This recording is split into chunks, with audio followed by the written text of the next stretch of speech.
Hermanos, el tema que tengo en esta tarde es la obra insuperable de Cristo.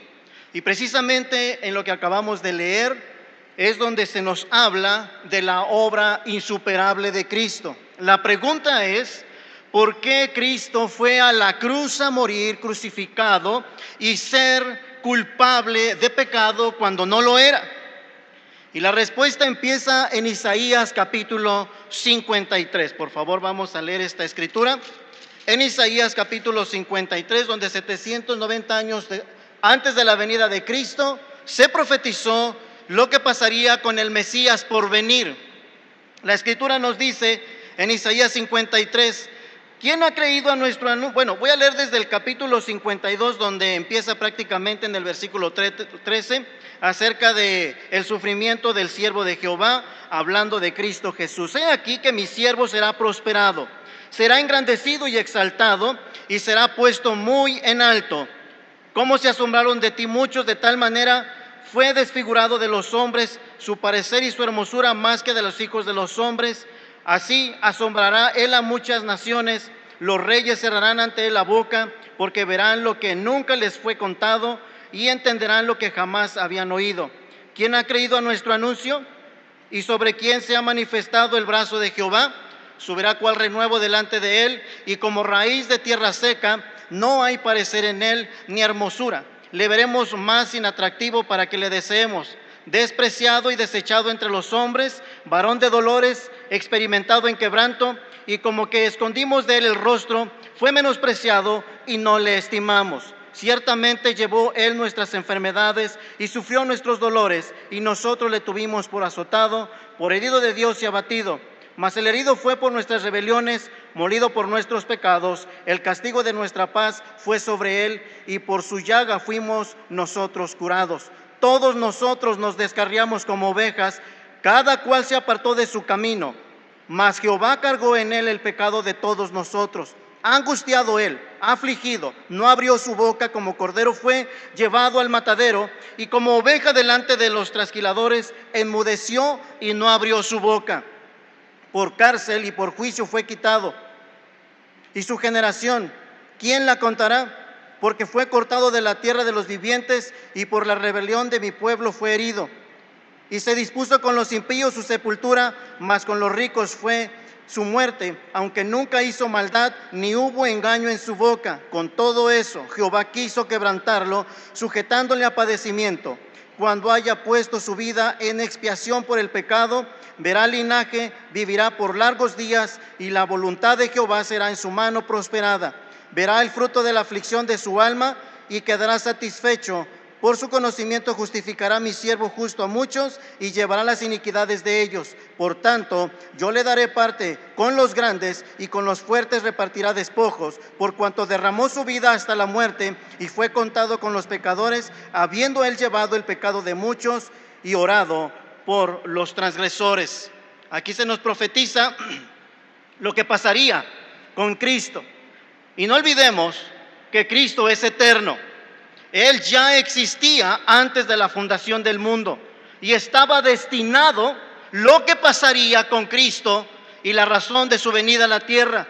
Ahí en Primera de Pedro se nos dice en el capítulo 1, 18 al 21, sabiendo que fuisteis rescatados de vuestra vana manera de vivir, la cual recibisteis de vuestros padres, no con cosas corruptibles como oro y plata, sino con la sangre, observe, sino con la sangre preciosa de Cristo, como de un cordero sin mancha y sin contaminación. Subrayamos, ya destinado desde antes de la fundación del mundo, pero manifestado en los postreros tiempos por amor de vosotros. Los postreros tiempos empiezan desde la venida de Cristo hacia la fecha,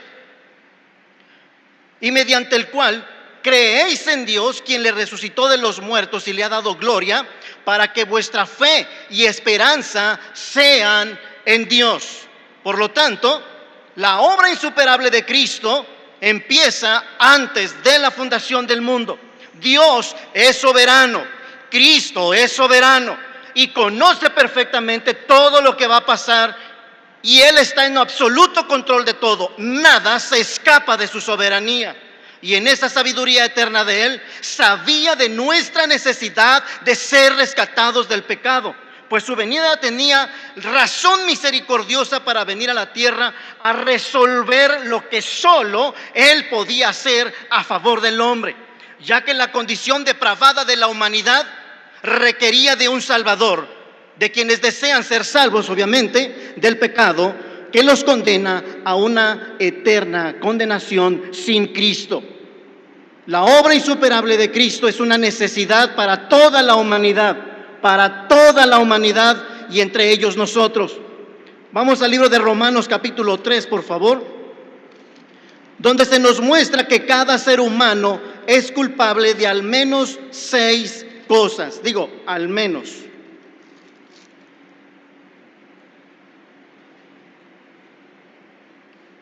Todos conocemos por memoria esta parte de la Escritura, desde el versículo 10 en adelante.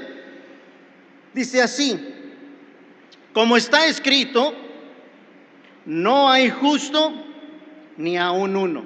No hay quien entienda, no hay quien busque a Dios.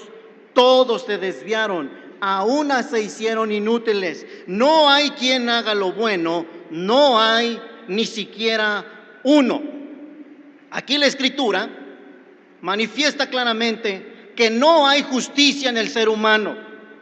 En Eclesiastés capítulo 7:20 dice: ciertamente no hay hombre justo en la tierra que haga el bien y nunca peque. Salomón allá en Primera de Reyes 8:46 dice: porque no hay hombre que no peque. Todos sin excepción, en alguna área de nuestra vida actuamos con injusticia. Nuestra actitud natural es lo que es, y negarlo nos hace responsables de hacer a Dios mentiroso, pues Él declaró que no hay justicia en la humanidad que agrade a Dios, mucho menos para alcanzar la salvación, pues nuestras justicias son como trapos de inmundicia, dice la Escritura en Isaías 64:6. Pero la solución está en Cristo Jesús, en esa obra insuperable que Él hizo, no en las acciones justas que el hombre pueda hacer para tratar de agradar a Dios. Pues al poner su confianza en la persona de Cristo, en lo que Él hizo en la cruz del Calvario, entonces todo lo que hagamos tendrá que ser a través de la persona de Cristo Jesús, no en nuestras fuerzas. Ya que la Escritura dice en Romanos 5:19: porque así como por la desobediencia de un hombre los muchos fueron constituidos pecadores, así también por la obediencia de uno, hablando de Cristo, los muchos serán constituidos justos. Por lo tanto, ante el Padre, lo que Él ve no es nuestra justicia, sino la justicia de Cristo. Por eso es tan importante rendirse al Evangelio y entregarle la vida a Cristo. También señala la Escritura, dice: no hay quien entienda. Esto corroborado con Salmos 14:2 al 4. Salmos 14, 2 al 4 dice, bueno, voy a leer desde el 1. Dice el necio en su corazón: no hay Dios. Se han corrompido, hacen obras abominables. No hay quien haga el bien. Jehová miró desde los cielos sobre los hijos de los hombres para ver si había algún entendido que buscara a Dios. No hay quien entienda. No hay ningún entendido que busque a Dios. Por causa del pecado, no comprenden la gravedad de su condición y no pueden ver el propósito de Dios por esa naturaleza pecaminosa que tienen. La Escritura señala en Efesios 4:17: esto pues digo y requiero en el Señor, que ya no andéis como los otros gentiles que andan en la vanidad de su mente, teniendo el entendimiento entenebrecido u oscurecido, ajenos de la vida de Dios por la ignorancia que en ellos hay, por la dureza de su corazón. Cuando hablamos de los otros gentiles, estamos hablando a aquellas personas que no han entregado su vida a Cristo y no pertenecen a la iglesia. Tienen otros dioses para adorar y viven dándose el placer pecaminoso. también señala a los otros gentiles, que significa quienes no han aceptado a Cristo como su Salvador personal y que viven en la vanidad de su mente. La Biblia señala en Romanos 1:21, pues aunque conocían a Dios, no le honraron como Dios ni le dieron gracias, sino que se hicieron vanos en su razonamiento y su necio corazón fue oscurecido. Profesando ser sabios, se volvieron necios y cambiaron la gloria de Dios incorruptible por una imagen de forma de hombre corruptible, de aves, de cuadrúpedos y de reptiles. Por lo tanto, la vanidad en la que vive la gente es en la de su mente. Están en tinieblas, no andan en la luz y no vienen a la luz, es decir, a Cristo, para que sus obras sean reprendidas, dice la Escritura allá en el Evangelio de San Juan. Por esa razón no entienden lo que Cristo hizo en la cruz del Calvario, porque no ven a la luz de la Escritura, sino a través de su mente humana. Para entender el plan de Dios para la vida eterna, se necesita la presencia del Espíritu Santo, porque Él convencerá de pecado y de justicia. Este viene a las personas, el Espíritu Santo, cuando se invoca a Cristo para salvación. Mientras, no se comprenderá la Escritura, ni se comprenderá el plan divino de Dios para la humanidad, personalmente también hablando, ni entenderá la necesidad de su salvación. La Escritura dice en 1 Corintios capítulo 2, 14, pero el hombre natural no percibe las cosas que son del Espíritu de Dios. Fíjese, algunos dicen que el Espíritu Santo no es Dios. Y aquí la Biblia está señalando el Espíritu de Dios. Aquí el Espíritu Santo se le está llamando Dios. Porque para Él, observe, son locura. Y no las puede entender, porque se han de discernir, entender espiritualmente.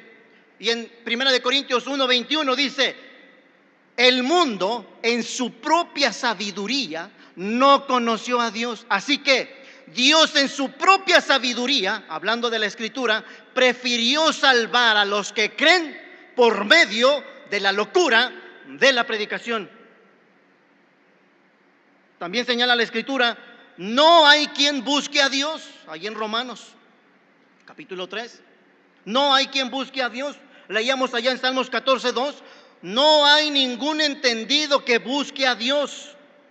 Del griego exeteo, que es buscar, figurativamente significa investigar, procurar, intentar, pero por hebraísmo buscar significa adorar.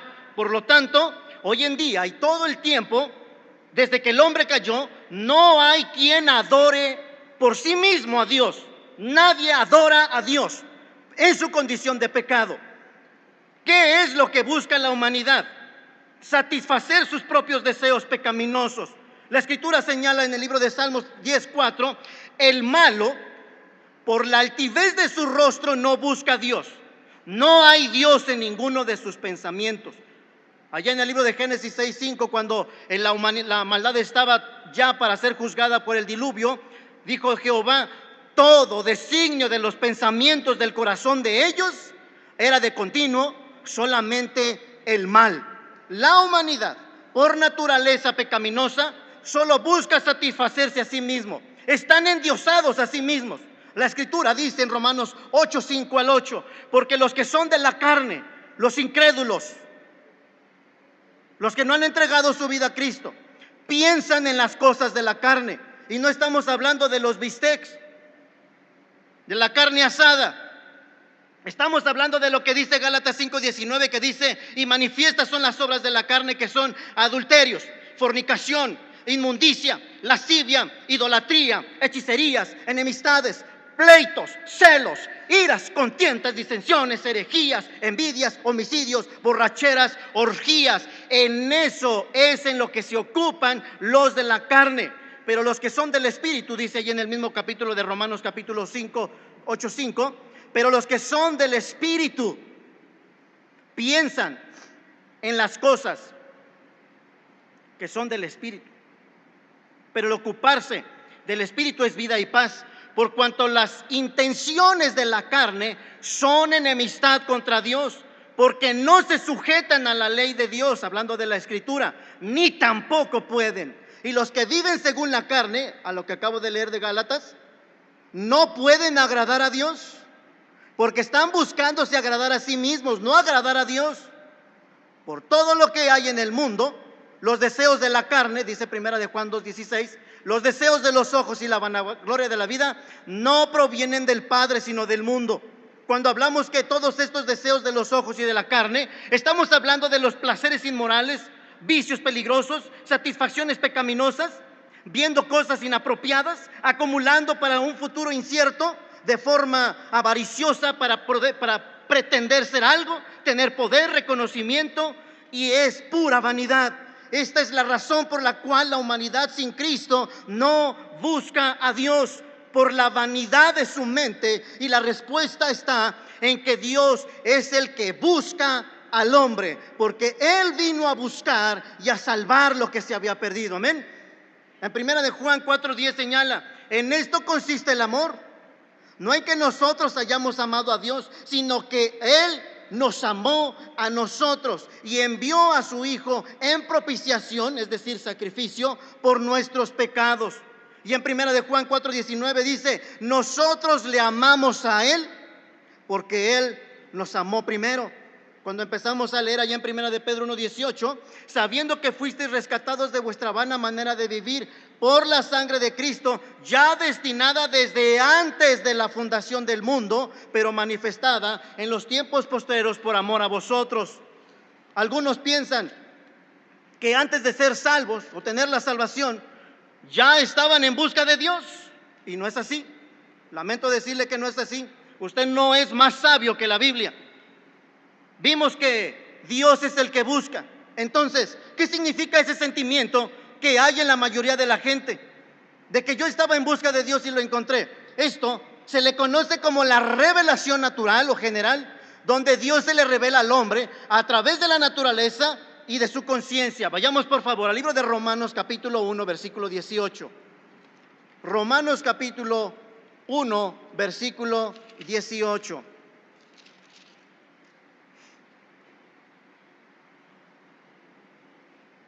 Dice la Escritura en Romanos 1:18: porque la ira de Dios se revela desde el cielo contra toda impiedad e injusticia de los hombres, que detienen con injusticia la verdad, porque lo que de Dios se conoce les es manifiesto, pues Dios se los manifestó. Porque las cosas invisibles de Él, su eterno poder y deidad, se hacen claramente visibles desde la creación del mundo, siendo entendidas por medio de las cosas hechas, de modo que no tienen excusa. Todos, por naturaleza, toda la humanidad está consciente que alguien sobrenatural, y este es Dios, es el creador de todo lo que se ve. Todos están conscientes de eso. Que lo traten de negar, se necesita mucha fuerza de voluntad, pero aún así está sembrado en la mente está sembrado en la conciencia de los humanos que todo lo que hay es testimonio del poder de Dios. Pero también está la revelación a través de la conciencia. En Romanos capítulo 2, versículos 14, dice la Escritura: porque cuando los gentiles que no tienen ley hacen por naturaleza lo que es de la ley, estos, aunque no tengan ley, son ley para sí mismos, mostrando la obra de la ley escrita en sus conciencias, dando testimonio su conciencia y acusándoles o defendiéndoles sus razonamientos, en el día en que Dios juzgará por Jesús los secretos de los hombres conforme a mi evangelio. Entonces, esto significa que saber de Dios no salva a nadie. Toda la gente sabe de Dios, pero ninguno se ha rendido a Cristo. Para la salvación entonces es a través de la locura de la predicación, de acuerdo a 1 de Corintios 1:21. Todos sabemos Romanos 10:14 en adelante. ¿Y cómo invocarán en aquel en el cual no han creído? ¿Y cómo creerán en aquel a quien no han oído? ¿Y cómo oirán sin haber quien les predique? Así que la fe viene por el oír, y el oír la palabra de Dios. Entonces el hombre no busca a Dios. Dios es el que lo ha buscado, y solamente se es salvo a través de la Escritura. Ahórrate tu testimonio, ahórrate tus anécdotas, El mensaje tiene que predicarse, porque solo a través de la predicación se alcanza la salvación. Todos se desviaron, dice la Escritura en Isaías 53:6. Todos nosotros nos descarriamos como ovejas, cada cual se apartó por su camino. Y en 14:3 de Salmos dice: todos se desviaron, a una se han corrompido, podrido, echado a perder, descompuestos. Por la naturaleza pecaminosa se está desviado del camino de Dios, y cada quien hace lo que mejor se le acomoda, pues andan en la vanidad de su carne, por el camino ancho que lleva a la perdición, ya que la Escritura señala en Mateo 7:13: entren por la puerta estrecha, porque ancha es la puerta y espacioso el camino que lleva a la perdición, y muchos son los que entran por ella. El 14 dice: porque estrecha es la puerta y angosto el camino que lleva a la vida, y pocos son los que la hallan.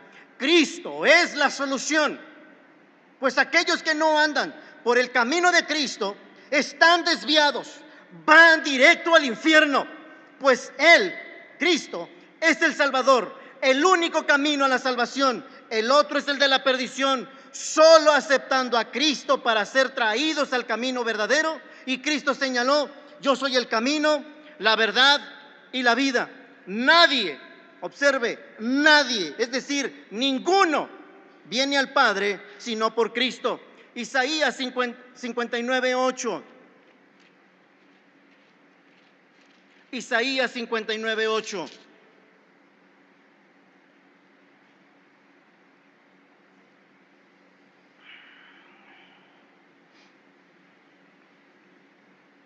Isaías 59:8. Dice la Escritura, hablando de los que están desviados: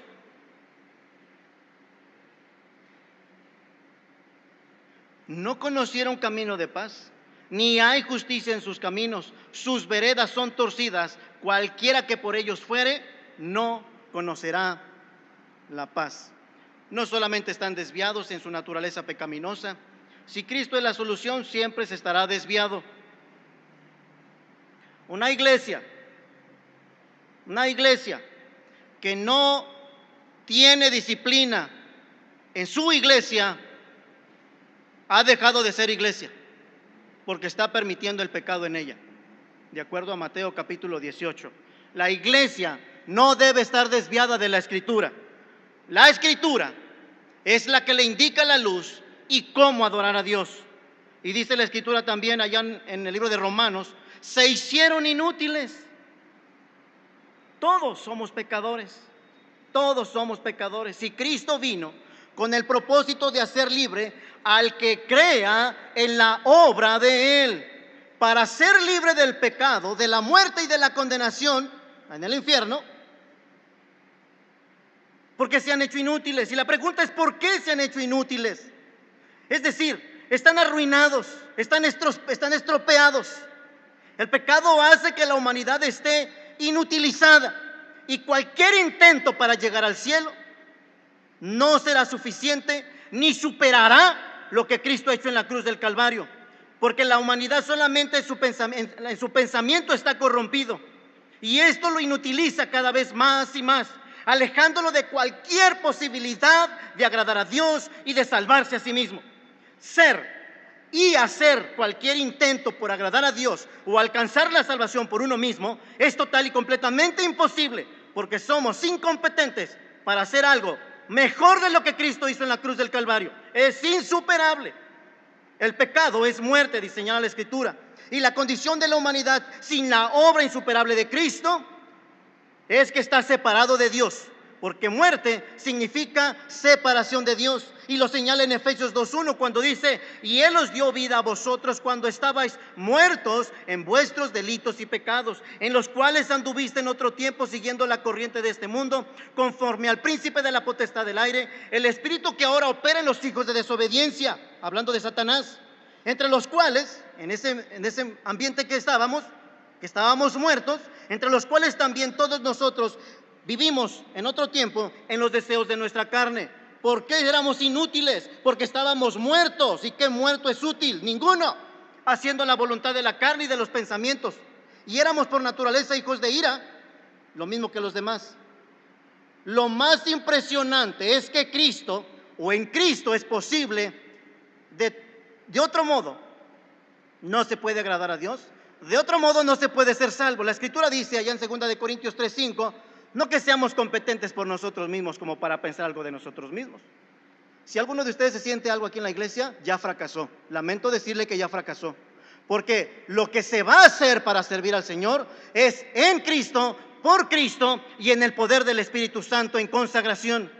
No es que seamos competentes por nosotros mismos, sino que nuestra competencia proviene de Dios, el cual asimismo nos hizo ministros competentes de un nuevo pacto, hablando de Cristo hacia acá.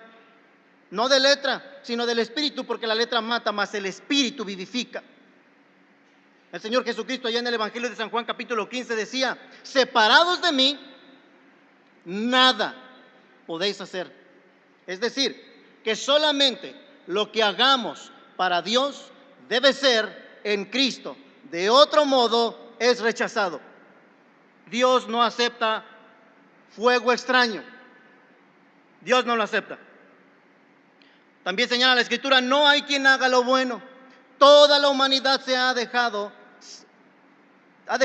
toda la humanidad no ha dejado de hacer algo bueno todavía, porque conservan la imagen de Dios entre sus semejantes. El problema es que nada de lo que hagamos bueno es suficiente para alcanzar la salvación de nuestra alma, porque si fuera la salvación o agradar a Dios por ser bueno, entonces por demás murió Cristo. Y lo malo de todas nuestras acciones buenas que hacemos están contaminadas por nuestro pecado. Por eso Dios tenía que hacer la obra en la persona de Cristo, porque la Biblia señala en Isaías 64:6, si bien todos nosotros somos como suciedad y todas nuestras justicias como trapos de inmundicia, y caímos todos nosotros como la hoja, y nuestras maldades nos llevaron como viento. Profesan conocer a Dios, dijo el apóstol Pablo a Tito, pero con sus hechos lo niegan, siendo abominables y rebeldes, reprobados en cuanto a toda buena obra. Por lo tanto, si algo bueno vamos a hacer, dice la Escritura, somos hechura suya, creados en Cristo Jesús para buenas obras. Hasta entonces, lo que hagamos en la palabra del Señor, en el poder del Espíritu Santo, será visto y agradable como perfume agradable a nuestro Dios. ¿Cuál es el problema? ¿Cuál es el problema de todo este asunto? La Biblia señala en Romanos 3:23, por cuanto todos pecaron y están destituidos de la gloria de Dios. Ese es el problema. El pecado es lo que causa que esté hediondo, podrido, corrompido, y por eso no alcanzan la gloria de Dios. La condición del hombre es, por lo tanto, de pecado. Y no solo eso, sino también es esclavo del pecado. La Escritura dice en Juan 8:34, el que practica el pecado, esclavo es del pecado. El resultado del pecado es la muerte, dice la Escritura. Y la muerte tiene como significado separación de Dios. La paga del pecado es muerte, mas la dádiva de Dios es vida eterna en Cristo Jesús. Isaías 59:2 dice, pero vuestras iniquidades han hecho división entre vosotros y vuestro Dios, y vuestros pecados han hecho ocultar de vosotros su rostro para no oír. La condición deplorable del hombre es de pecado, y se necesita una solución, y esa la tiene Cristo en sus manos. Él es el único que tiene el poder. ¿Por qué? Porque Cristo es el que pagó o hizo una obra con un costo muy alto. Y como señalaba al principio, la obra de Cristo empezó allá en el cielo, poniendo de al lado su gloria y su autoridad independiente para tomar forma de siervo. Cuando Cristo vino a la tierra, Él no dejó de ser Dios. Él siempre fue omnisciente, omnipotente, omnipresente. Estaba Él una persona, pero Él no estaba en el cielo. ¿Con qué fin vino? Para llevar a cabo esa obra hasta la cruz del Calvario. La obra de Cristo se profetizó allí en Isaías 53, pero en los evangelios se da la descripción del cumplimiento de la profecía. Desde Lucas capítulo 22, en el versículo 44, se nos narra aquella agonía de nuestro Señor Jesucristo, cuando dice, y estando en agonía, oraba más intensamente, y era su sudor como grandes gotas de sangre que caían hasta la tierra. Su agonía era fuerte y era grande porque sabía que le pasaría a Cristo. Posteriormente es llevado a juicio, de acuerdo a Mateo 26:59, cuando los principales sacerdotes y los ancianos y todo el concilio buscaban falso testimonio contra Jesús para entregarle a la muerte. Lo llevan ante Pilato y Pilato pregunta, estando Jesús pues estaba de pie delante del gobernador, y éste le preguntó diciendo, ¿eres tú el rey de los judíos? Cristo le contesta, tú lo has dicho. También se nos narra acerca de su flagelación o su castigo. Fue desnudado y le echaron encima un manto de escarlata y pusieron sobre su cabeza una corona de espinas y una caña en su mano derecha, e hincada la rodilla delante de él, le escarnecían diciendo, salve, rey de los judíos. Por fin llega a la crucifixión en Mateo 27:35. Cuando le hubieron crucificado, repartieron entre sí sus vestidos y echaron suerte, para que se cumpliera lo dicho por la Escritura. Partieron entre sí mis vestidos y sobre mi ropa echaron suertes. Y en las últimas palabras de Cristo, descritas allá en el Evangelio de San Juan, capítulo 19, versículo 26 al 30, cuando dijo, consumado es. Es decir, la obra está hecha. Esta obra es insuperable. Está hecho, está abierto el camino, está abierta la oportunidad. Si alguien quiere venir a Cristo Jesús, hoy es el día de salvación, porque ya está el camino trazado, ya está disponible para todo aquel que cree en Cristo Jesús para vida eterna.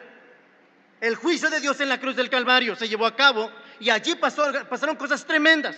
Pero para entender completamente la carga del pecado en la persona de Cristo, por aquellos que creyeran en Él, es entender que la justicia de Dios requería de un castigo total por todos los pecados cometidos y fueran echados sobre Cristo, ya que Él, nuestro Señor Jesucristo, es nuestro sustituto, porque quien debería de haber ido a morir a esa cruz era cada uno de nosotros por nuestro pecado.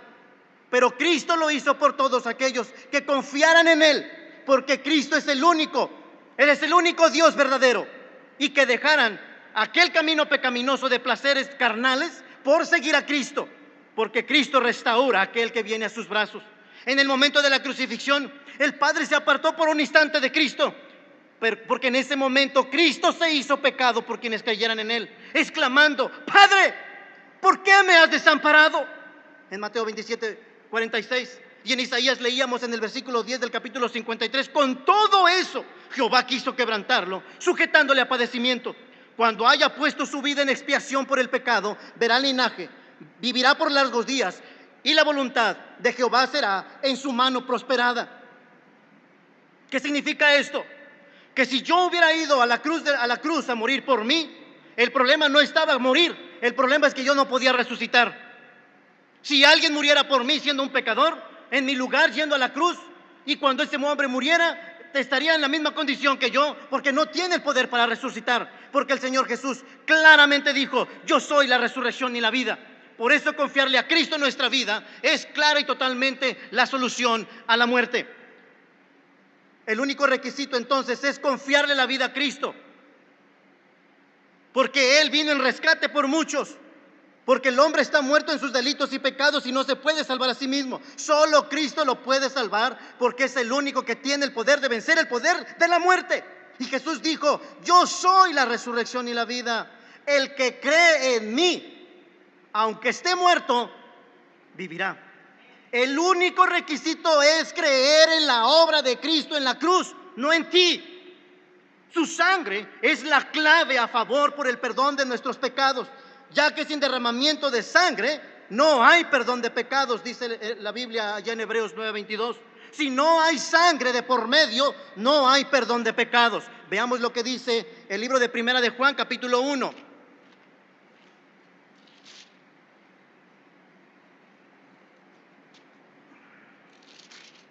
Todos lo conocemos. Dice Primera de Juan, capítulo 1, 7 al 10. Pero si andamos en luz, como Él está en luz, tenemos comunión los unos con los otros. Y la sangre de Jesucristo, su Hijo, nos limpia de todo pecado. Si decimos que no tenemos pecado, nos engañamos a nosotros mismos y la verdad no está en nosotros. Y agrega, si confesamos nuestros pecados, Él es fiel y justo para perdonar nuestros pecados y limpiarnos de toda maldad. Si decimos que no hemos pecado, le hacemos a Él mentiroso y su palabra no está en nosotros. Efesios 1:7.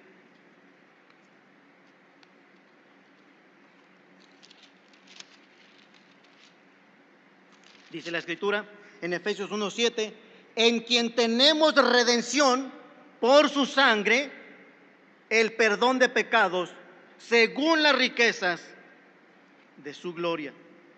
Por lo tanto, el propósito de que Cristo padeciera por nosotros y derramar su sangre era para el perdón de nuestros pecados, siempre y cuando se esté contrito y humillado delante de su presencia. No como Judas, que solamente le remordía la conciencia, sino con un corazón dispuesto a abandonar el pecado que nos asedia, que nos interrumpe, que no nos permite llegar a Cristo. Pero si caemos rendidos a Cristo, ahí está la solución. Un cristiano que ya entendió esto, entonces debe venir en consagración a Dios, cambiar su manera de pensar, dejar de ser un mundano. Porque si es así, no está valorando ese sacrificio insuperable de Cristo. Porque la Escritura dice, el Hijo del Hombre vino a buscar y a salvar lo que se había perdido. La máxima expresión del amor de Dios se ve en la cruz del Calvario, donde se ve el profundo amor de Dios por la humanidad. Si te decides a seguirle, tu vida va a ser transformada. Y si no, de nada servirá todo lo que Cristo hizo en la cruz del Calvario por la humanidad. La invitación es esta: dejémonos de andar con rodeos y glorifiquemos a Dios. Dejémonos de andar buscando ser protagonistas en nuestras iglesias, cuando Cristo es el que le costó el que nos veamos y estemos como hoy. Nada de lo que hagamos tiene mérito ante la presencia de Dios. Nada. Si no nos consagramos al Señor antes de venir a la iglesia, el ministerio que tú estás haciendo es hueco y vacío y no es de olor agradable al Señor. Nuestras canciones y nuestros himnos, si no están reconociéndose a la grandeza de nuestro Dios, es cantar por cantar como cualquier simple incrédulo que no sabe a qué le canta. Muchos no saben qué significa adorar. Piensan que adorar es cantar canciones al Señor. Otros piensan que alabanzas significa agarrarse a cantar canciones hasta con danza, y no es así. Adorar significa someterse al Señor en obediencia, caer contrito y humillado y observar la palabra del Señor para vivir en santidad. Eso es adoración. Alabanza a Dios. Alabanza a Dios significa reconocer su grandeza, que Él es santo, Él es poderoso, Él es eterno, Él es omnisciencia y no hay nadie como Él. Eso es alabanza. Y si nuestras canciones y nuestros himnos y nuestras vidas hacen eso, entonces estamos cumpliendo con la voluntad de Dios. Y si no lo estamos haciendo, entonces estamos tratando de superar lo que Cristo hizo en la cruz del Calvario con nuestros intentos humanos y hemos perdido el rumbo. Les animo a que todos nos unamos como iglesia y empecemos a observar la Escritura. Ya no qué opino yo o qué siento yo, sino qué dice la Escritura. Cuando la iglesia abandona la Escritura, empieza a andar en tinieblas. Y si las tinieblas empiezan a oscurecer a la iglesia, es cuando las rodillas deben de caer día tras día. Y no esos medios ayunos, no sé si aquí los practican. No existen los medios ayunos. No existen. ¿Quieren media oración respondida? ¿Un cuarto de oración respondida? Entonces empieza a las 6 de la tarde y termina a las 6 de la tarde del siguiente día. Ese es un verdadero ayuno. Y si no lo va a soportar, mejor póngase a obedecer al Señor. Póngase a leer la Escritura. Testifique con su vida y dígale a la gente que Cristo vino a salvarlo de sus pecados. Es la hora. Cristo viene, hermanos. Cristo viene y hoy es su venida. Y si no estamos listos, lamento decir que si no está rendida su vida a Cristo, pues se va a quedar y no hay marcha atrás. La condenación le espera. Nos ponemos de pie, por favor. Bendito Padre Santo, gracias por amarnos tan profundamente, enviando a Cristo Jesús a dar su vida por nosotros. Gracias, Cristo Jesús, porque sin merecerlo fuiste a la cruz del Calvario dando tu vida. Sabemos que tu mensaje y lo que hiciste en la cruz es menospreciado por el mundo. Por eso usted decidió salvarnos por la locura de esa predicación de que Cristo vino, murió y resucitó conforme a las Escrituras. Gracias, Cristo. No merecemos estar aquí, no merecemos orar, no merecemos abrir tu palabra y estudiarla porque somos humanos pecadores, pero te damos gracias porque tu amor nos ha hecho aceptos en el amado. Y ahora, gracias, Padre, porque podemos entrar hasta el lugar santo a través del sacrificio de Cristo y de la resurrección que Él ha tenido. Ahora estamos vivos para glorificar a Dios en espíritu y en verdad. Alabado seas, Dios nuestro, en Cristo Jesús. Amén.